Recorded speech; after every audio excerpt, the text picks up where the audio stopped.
Swiss Berne மாநகரம் ஹூட்வில் நகரில் உங்களுக்கான கனவு இல்ல அபார்ட்மெண்ட் காத்துக் கொண்டிருக்கிறது. அழையுங்கள்.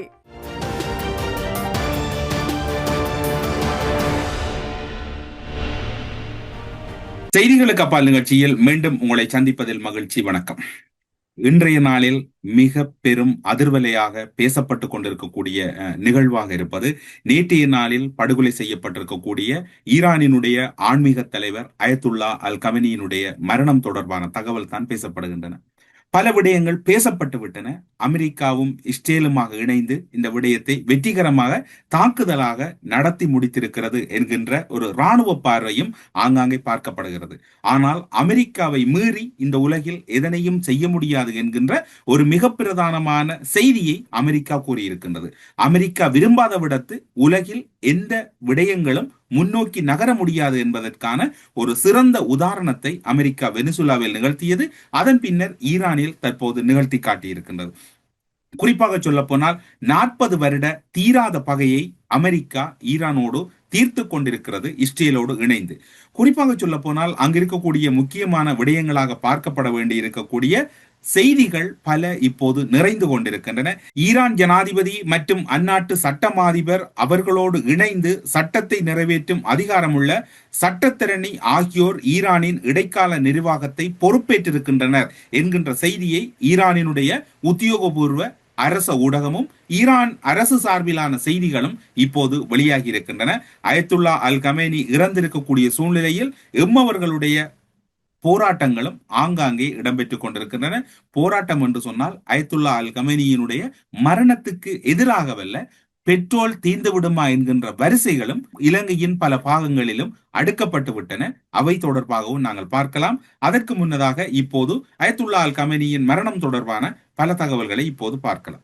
அமெரிக்காவை பொறுத்தவரையில் அமெரிக்காவினுடைய உளவு அமைப்பு என்பது வெனிசுலாவில் இடம்பெற்ற தாக்குதலாக இருக்கலாம், அல்லது வெனிசுலா அதிபரினுடைய கைதாக இருக்கலாம். உலகிலே இடம்பெறுகிற அனைத்து விடயங்களையும் CIA, அதாவது அமெரிக்காவின் பிரதான உளவு அமைப்பு மிகவும் நுட்பமாகவே அவதானித்து வருகின்றது. அனைவரும் அறிந்த உண்மை. கமேனியின் இருப்பிடம், அயத்துல்லா அல் கமேனியின் இருப்பிடத்தை பல மாதங்கள் என்று கூறுகிறார்கள். சுமார் 6 மாதங்களாக நோட்டமிட்டிருக்கிறார்கள். ஈரானை பொறுத்தவரையில் ஈரானுக்குள் இருக்கக்கூடிய பல அணு விஞ்ஞானிகள், அதாவது மிகவும் துல்லியமாக அணு உலைகளை உருவாக்கக்கூடிய அல்லது அணுத்துறை சார்ந்து சிறப்பு தேர்ச்சி பெற்ற பல விஞ்ஞானிகளை அந்த ஈரான் மண்ணிலே மிகவும் நுட்பமான வகையில் இஸ்ரேல் தாக்குதல் நடத்தி அழித்திருக்கின்றார்கள் என்பதும் நாங்கள் இங்கு அவதானிக்க வேண்டி இருக்கிறது. இருப்பினும் அவருடைய பயணங்கள் குறித்தும் மதிப்பீட்டை உறுதிப்படுத்திக் கொள்ளுகின்றார்கள் அமெரிக்காவின் உளவு அமைப்பினர். அமெரிக்காவின் உளவு அமைப்பினரும் இஸ்ரேலும் இணைந்துதான் இந்த தாக்குதலை நடத்துகிறார்கள். சனிக்கிழமை அதிகாலை வேளையிலே தெஹ்ரானில் ஒரு கட்டளை மையத்தில் மூத்த இராணுவ அதிகாரிகளின் கூட்டம் நடந்தது.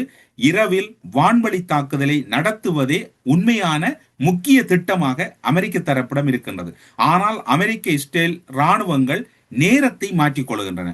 அன்றைய தினம் தாக்குதல் நடத்துவது நேரம் எப்போது என்கின்ற விடயத்தில் ஒரு மாற்றத்தை செய்கின்றார்கள். காரணம், நேரம் அறிவித்தால் தங்களுக்குள் இருந்து கூட அந்த தகவல் கசிந்து விடலாம் என்பதில் அமெரிக்க புலனாய்வு அமைப்பு மிகவும் கவனமாக இருந்திருக்கிறது.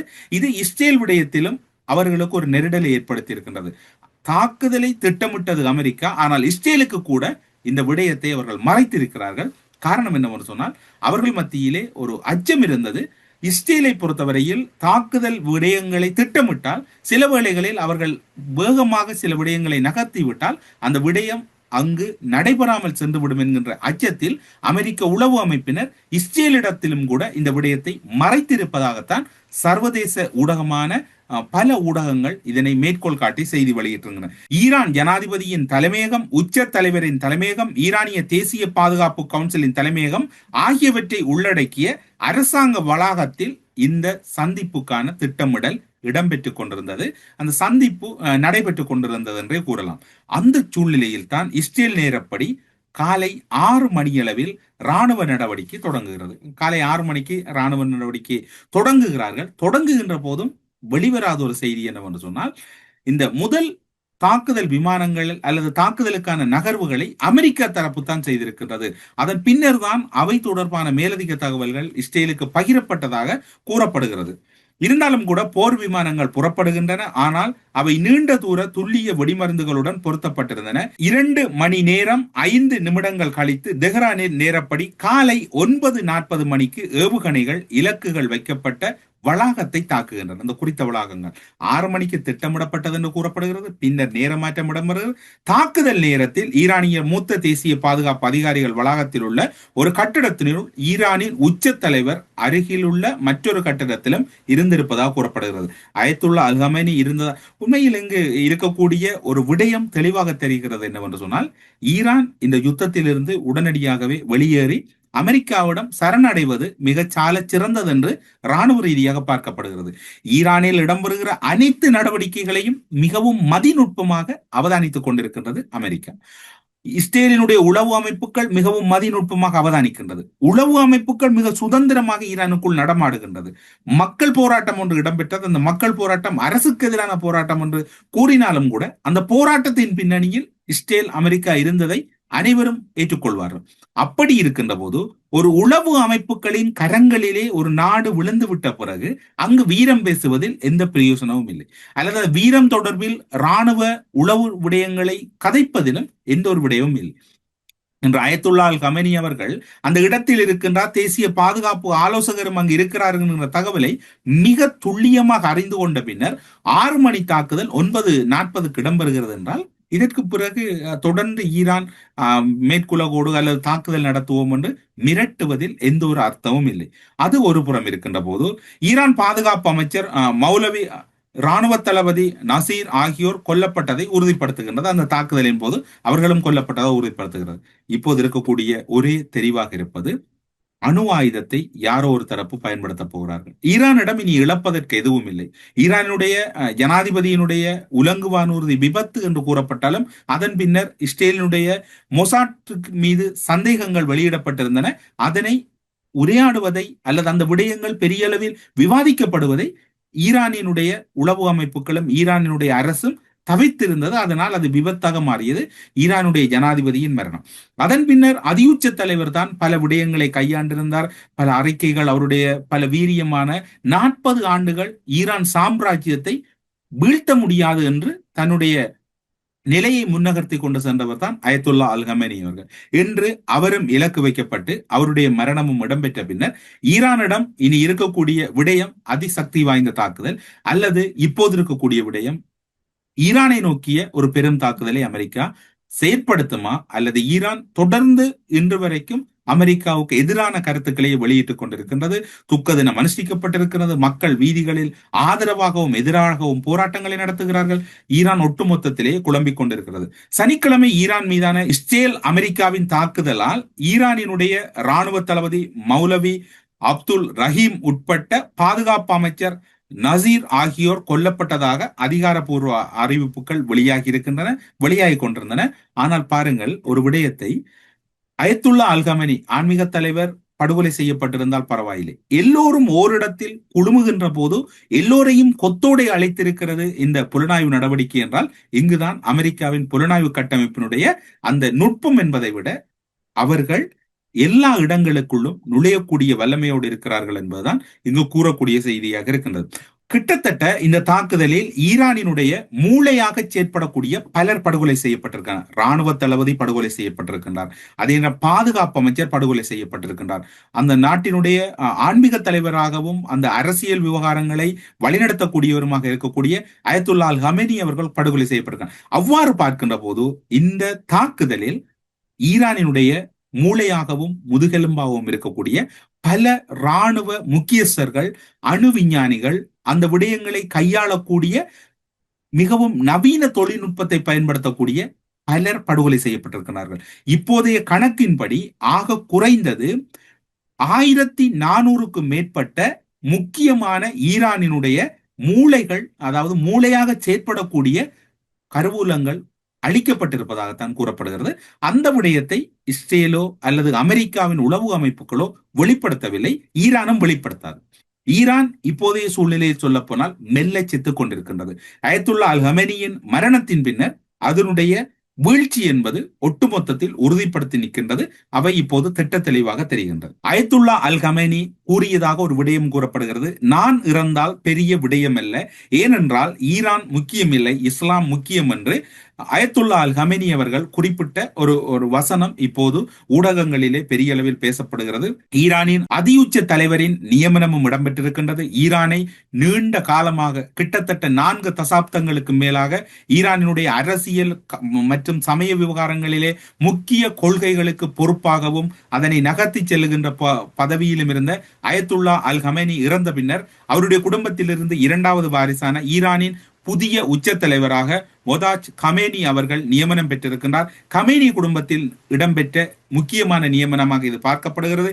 ஈரானின் மறைந்த அதியுச்ச தலைவர் அயத்துல்லா அல் கமேனியின் 2வது மகன் தற்போது இந்த பொறுப்பினை ஏற்றிருக்கின்றார். அது மட்டுமல்லாது புதிய உச்ச தலைவராக நியமிக்கப்பட்டுள்ள அயத்துல்லா அல் கமேனியின் 2வது மகனின் உத்தியோகபூர்வ நியமனத்தை அந்த நாட்டினுடைய உத்தியோகபூர்வமான அரச ஊடகங்கள் உறுதிப்படுத்தி இருக்கின்றன. மறைந்த கமேனிக்கு பிறகு ஈரானின் மிகப்பெரிய அதிகார பீடத்துக்கு யார் வருவார் அல்லது அவர் பொதுவான ஒருவரை தெரிவு செய்வார், அவருடைய குடும்ப வாரிசு வரமாட்டார் என்கின்ற வாத பிரதிவாதங்கள் இடம்பெற்று வந்த நிலையில் அவருடைய குடும்பத்திலிருந்து யார் வந்தாலும் எதிர்ப்புகள் மத்தியில் இந்த நியமனம் இடம்பெற்றிருக்கிறது. இந்த தலைமுறை மாற்றமானது ஈரானிய அரசியலில் ஒரு புதிய அத்தியாயத்தை தொடங்கும். அதாவது அயத்துல்லா அல் கமேனியை போன்று இந்த ஈரானை நகர்த்தி செல்ல போகிறாரா அல்லது சில விட்டுக் கொடுப்புகள், சில இளகிய அரசியல் நகர்வுகளோடு ஒரு சார்பு நிலை போக்கோடு உலகோடு ஒட்டி போக போகிறாரா என்பதுதான் இப்போது இருக்கக்கூடிய பெரும் வினாவாக இருக்கிறது. இப்போது அதியுச்ச தலைவராக நியமிக்கப்பட்டிருக்கக்கூடிய மொஸ்தபா அயத்துல்லா அல் கமேனியின் மகன் என்பதை தாண்டி அவருக்கு என்ன தகுதி இருக்கிறது என்கின்ற கேள்விகளும் இப்போது எழுப்பப்பட்டுக் கொண்டிருக்கின்றன. ஆனால் 56 வயதான அவருடைய 2வது புதல்வர் நீண்ட நாட்களாக அயத்துல்லா அல் கமேனியின் ஆலோசகராக இருந்தார். எனவே அனைத்து விடயங்களிலும் அவரோடு பங்கெடுத்திருந்தார். அவர் அடுத்த கட்டத்தை நகர்த்தி செல்வதற்கு எல்லா விதத்திலும் தகுதியுடையவர்கள் என்கின்ற கருத்தும் இப்போது பேசப்படுகிறது. தந்தையின் நெருக்கமான வட்டத்தில் யார் இருக்க வேண்டும் என்பதை தீர்மானிப்பது முதலில் ஈரானின் புரட்சிகர இராணுவத்தின் முக்கிய நியமனங்கள் மற்றும் ரகசிய புலனாய்வு விவகாரங்கள். இதுவரை அனைத்திலும் அவருடைய 2வது மகனுடைய நேரடி தலையீடு இல்லாது விட்டாலும் அவருடைய தந்தை கூடாக அதனை அவர் மறைமுகமாக நகர்த்தி இருக்கின்றார். இனி வருகின்ற நாட்களில் அவர் நேரடியாக செய்து கொள்ளப் போகிறார் என்கின்ற ஒரு தகவலும் இப்போது வெளியாகி இருக்கின்றன. IRCG உடனான நெருக்கம் மற்றும் கொள்கைகள் ஈரானிய அதிகாரம் மிக்க பாதுகாப்பு அமைச்சின் புரட்சிகர இராணுவத்துடன் அவருடைய மகன் மொஸ்தபா கொண்டுள்ள ஆழமான பிணைப்பு அவரை இந்த உயரிய பதவிக்கு கொண்டு வருவதற்கு முக்கிய காரணம் என்று கூறப்படுகிறது. ஈரானினுடைய புரட்சிகர இராணுவமாக கருதக்கூடிய IRGC இப்போது இருக்கக்கூடிய பல விடயங்களை நகர்த்தி செல்லுகிறது. அதன் செல்வாக்கு இருக்கின்றவர்கள் அல்லது அதன் மீது ஒரு முரண்நிலை இல்லாதவர்களால் தான் இந்த அதியுச்ச தலைவர் என்கின்ற நிலையை அடைய முடியும். அந்த வகையில் அதியுச்ச தலைவராக அயத்துல்லா அல் கமேனியின் 2வது மகன் வருகின்ற போது எந்த ஒரு எதிர்ப்பும் இல்லை என்கின்ற போதே அவர் இங்கு நேரடியாக அவர்களோடு தொடர்பு பட்டிருக்கின்றார் என்கின்ற தொடர்பு நிலை செய்திகள் வெளியாகின்றன. தனது தந்தையின் புரட்சிகர கொள்கையை எதுவித மாற்றமுமின்றி, ஏனென்றால் தந்தையை பின்புலத்தில் இருந்து வழிநடத்தியவர், தந்தையின் ஆலோசகராக இருந்ததனால் அயத்துல்லா அல் கமேனியை விட மிகவும் ஒரு கோரமான முகத்தை அவர் வெளிப்படுத்துவார் என்று எதிர்பார்க்கப்படுகிறது. கடும்போக்கு நிலைப்பாடுகள் இருக்குமா இல்லாது போகுமா என்கின்ற கவலை பலரிடம் இருக்கின்ற போது மொஸ்தபாவின் தலைமையின் கீழ் ஈரான் தனது கடும்போக்கு கொள்கையை தொடரும். மேற்கத்திய நாடுகளுடன் சமரசங்கள் மேலும் மட்டுப்படுத்தப்படும் என்று ஆய்வாளர்கள் எதிர்பார்க்கின்றார்கள். ஒட்டுமொத்த உலகமும் அமெரிக்காவோடு இருக்கின்றது. அரபு நாடுகள் கூட பல நாடுகள் என்று தமக்கு எதிராக இருக்கின்றது என்கின்ற ஒரு வருத்தம் அயத்துல்லா அல் கமேனியின் மகன் புதிய உச்ச தலைவராக இருக்கக்கூடியவரிடம் இருப்பதாக கூறப்படுகிறது. கமேனி வம்சத்தின் ஆதிக்கம், முஸ்தபாவின் இந்த நியமனம் கமேனி குடும்பத்தின் அதிகாரத்தை மேலும் ஈரானை பொறுத்தவரையில் அயத்துல்லா அல் கமேனியின் அந்த பெயரும் அந்த குடும்பத்தின் முக்கியமும் தான் இருக்கின்றது. இதன் மூலம் ஈரானின் தேசிய கொள்கைகள், அணுசக்தி திட்டங்கள் மற்றும் பிராந்திய இராணுவ வியூகங்கள் ஆகியவற்றில் புரட்சிகர இராணுவத்தின் பங்கு முன்னெப்போதையும் விட அதிகரிக்க கூடும். அந்த புரட்சிகர இராணுவத்தினுடைய செல்வாக்கு அயத்துல்லா அல் கமேனி இருந்ததை விட அதிகரிக்கக்கூடும். காரணம், ஈரானினுடைய ஒட்டுமொத்த உளவு நடவடிக்கைகள், ராணுவ விவகாரங்கள் எல்லாம் வெளியிலே சென்று கொண்டிருக்கின்றன. இவற்றை உடனடியாக கட்டுப்படுத்த வேண்டும், அல்லது இதை ஒரு கட்டுக்கோப்புக்குள் கொண்டு வராது விட்டால் ஈரான் என்கின்ற அந்த அரபு சாம்ராஜ்யம் அழிந்து விடும் அல்லது அழித்து விடுவார்கள் என்கின்ற அச்சம் வருகின்றது. பெரும்பாலும் இனிவரப்போகின்ற நாட்களில் ஈரானில் புலனாய்வு மற்றும் இராணுவ விவகாரங்களுக்குள் இருக்கக்கூடிய ஒரு சில முக்கியஸ்தர்கள் கைது செய்யப்பட்டார்கள். இவர்களின் சூழ்ச்சியால் தான் அயத்துல்லா அல் கமேனி மற்றும் இராணுவ பீடங்கள் மீது தாக்குதல் நடத்தப்பட்டது என்கின்ற செய்தி கூட இனிவரப்போகின்ற ஒரு வாரங்களில் முதன்மை செய்தியாக ஊடகங்களில் இடம் பிடிப்பதற்கு வாய்ப்பு இருக்கின்றது. காரணம், அயத்துல்லா அல் கமேனியின் மகன் புதிய உச்சத்தலைவர் பல விடயங்களில் அதிரடி மாற்றங்களை செய்திருக்கின்றார். அரசாங்க ரீதியாக உத்தியோகபூர்வமான தகவல்கள் இன்னும் மட்டுப்படுத்தப்பட்ட நிலையிலே இருந்தாலும் இந்த அறிவிப்பு சர்வதேச ராஜதந்திர வட்டாரங்களில் பெரும் விவாதத்தை ஏற்படுத்தி இருக்கிறது. கமேனியின் வம்சத்தின் செல்வாக்கு ஈரானின் அடுத்த கட்ட ஆட்சியையும் மத்திய கிழக்கு பிராந்தியத்தின் எதிர்காலத்தையும் எவ்வாறு தீர்மானிக்க போகிறது? மத்திய கிழக்கு என்று ஒட்டுமொத்த பதற்றத்தில் இருக்கின்றது. அனைத்து நாடுகளிலும் இந்த பதற்றம் நிலவி கொண்டிருக்கிறது. எப்படி இதனை கடந்து செல்ல போகிறார்கள் என்கின்ற ஒரு தேடல் தான் அவர்களிடம் இருக்கின்றது, அச்சம் இருக்கின்றது. அயத்துல்லா அல் கமேனி இருந்தபோது அவரிடம் ஒரு அனுபவம் இருந்தது. மகன் அவரை வழிநடத்தினாலும் அவர் சில விடயங்களில் ஒரு அரபு நாடுகளோடு ஒன்றித்து சென்றார்.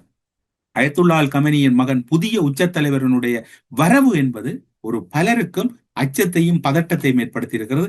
எப்படி நகரப் போகிறது, இனி வரப்போகின்ற நாட்கள் இந்த ராஜதந்திரம் எப்படி இருக்க போகிறது? சீனா மௌனமாக இருக்கிறது, ரஷ்யா மௌனமாக இருக்கிறது. என்ன விடயங்கள் அவர்கள் கையாளப் போகிறார்கள்? அல்லது அவர்கள் இப்படியே வெனிசுலா அமெரிக்காவின் கால்களில் விழுந்த போது மௌனமாக இருந்தது போன்று ரஷ்யாவும் சீனாவும் வெறும் அறிக்கையோடு கடந்து செல்ல போகிறார்களா என்கின்ற சந்தேகமும் பலரிடம் இருக்கின்றது. இந்த தாக்குதல் விடயத்தில் இஸ்ரேலுக்கும் அமெரிக்காவுக்கும் இடையில் கூட ஒரு முரண்நிலை, அதாவது ஈரான் மீதான தாக்குதலின் பின்னர் ஓய்வின்றி தொடர்ந்து தாக்குதல் நடத்த வேண்டும் என்கிற நிலைப்பாட்டில் இஸ்ரேல் இருந்ததாகவும், ஆனால் அவற்றை தொடர்ச்சியாக தாக்குதல் நடத்தாமல் சற்று ஓய்வின் பின்னர் தாக்குதல்களை நடத்தலாம், அந்த தாக்குதல் திட்டங்களை ஒட்டுமொத்தத்தில் வியூகம் அமைக்கின்ற பொறுப்பு அமெரிக்கா வசம் இருப்பதாகவும் கூறப்படுகிறது. அது அவர்களுக்கு இடையில் இருக்கக்கூடிய ஒரு இராணுவ விவகாரமாகவும் பார்க்கப்படுகிறது. அரபு நாடுகளில் குறிப்பாக ஈரான், ரஷ்யா, உக்ரைன் போன்ற பகுதிகளில் யுத்தம் இடம்பெற்று விட்டால் நாட்டில் இருக்கக்கூடிய அங்கிருக்கக்கூடிய பல மக்கள் உடனடியாகவே அச்சமடைந்து விடுவார்கள்.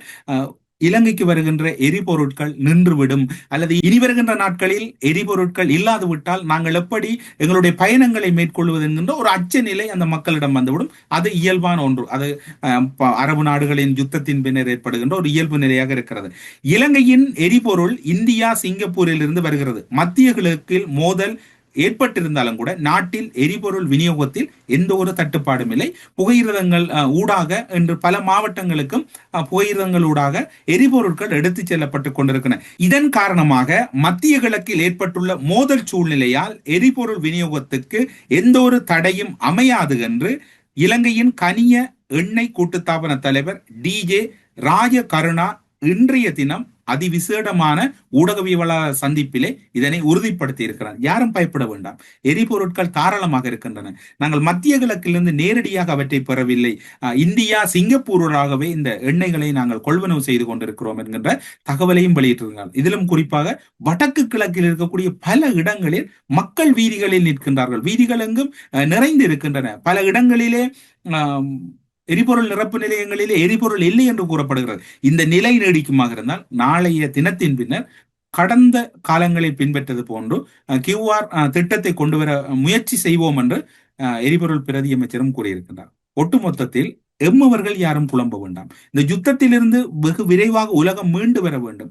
நீண்ட நாட்களாக போக்குவரத்துகள் தடைப்பட்டிருக்கின்றன, விமானங்கள் எல்லாம் பரப்பில் இல்லாமல் இருக்கின்றது. அவற்றிலிருந்து மக்களை மீண்டெழ வேண்டும்.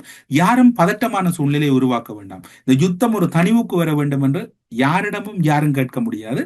நீங்கள் விரும்பி வணங்குகின்ற உங்களுடைய இறைவனிடம் மட்டும்தான் நீங்கள் முறையிட வேண்டும். இந்த அமைதி இந்த உலகத்திலே நீடிக்க வேண்டும். போர்களும் போருக்கு நிகரான வார்த்தை மோதல்களும் இந்த நாட்டை மட்டுமல்ல பல சூழ்நிலைகளையுமே ஒட்டுமொத்தத்தில் குழப்பிவிடும். எனவே அனைவரும் இறைவனிடம் பிரார்த்திப்போம், இந்த யுத்தம் தணிந்து வெகு விரைவில் ஒரு அமைதியான சூழ்நிலை ஒரு ஒட்டுமொத்த உலகுக்கும் வர வேண்டும் என்றும், யாரும் பதட்டப்பட வேண்டாம், இருக்கின்ற இடங்களிலே இருங்கள். அரபு நாடுகளிலே வேலை செய்யக்கூடிய அல்லது அங்கு பணிகளுக்காக சென்றிருக்கக்கூடிய எம் உறவுகளின் உறவினர்கள் அங்கு இருக்கின்றார்கள். அனைவரும் பாதுகாப்பாக இருக்கின்றார்கள். எந்த ஒரு இடங்களிலும் இப்போது தாக்குதல் சூழ்நிலை இல்லை. அங்கு இருக்கக்கூடிய இடங்களிலெல்லாம் பாதுகாப்பு நிலவரங்கள் முறையாக பின்பற்றப்படுகின்றன. இந்த விடயங்களை எவ்வாறு கையாளலாம் என்பது தொடர்பில் சர்வதேச ரீதியான மனித உரிமைகள் அமைப்புகளும் ஆங்காங்கே சில உரையாடல்களை ஆரம்பித்திருக்கின்றன. அனைவரும் பொறுமையோடு இருப்போம். இந்த விடயத்திலிருந்து ஒரு நல்ல நிலை வெகு விரைவில் கிடைக்க வேண்டும் என்கின்ற தகவலை கூறி செய்திகளுக்கு அப்பால் நிகழ்ச்சியிலிருந்து விடைபெற்றுக் கொள்கிறோம். நன்றி, வணக்கம்.